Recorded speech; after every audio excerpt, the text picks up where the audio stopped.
গরম পানি দিয়ে দিলাম।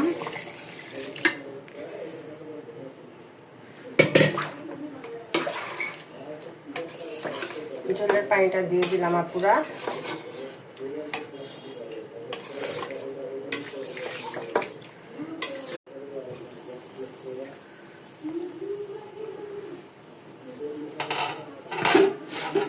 ঝোলের পানি দিয়ে দিয়েছি। এখন নাকি আলু দিতে হবে। আপনার ভাই বললো এখন আলু দাও, সেদ্ধ হবে না, দিয়ে দাও। দিতে চাইলাম একটু টমেটো, সে টমেটো দিতে দিবে না, বললো আলু না, আলু দিবে না, তাই টমেটো দেওয়া যাবে না এটার ভিতরে।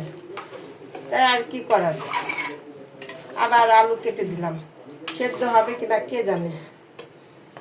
ঝোলের পানি দিচ্ছি, আর কিছুক্ষণ পরে হয়ে যাবে মাংস, নামাই ফেলবো। আর এখন যদি দিতে হয় আলু, তাহলে আর কি করার।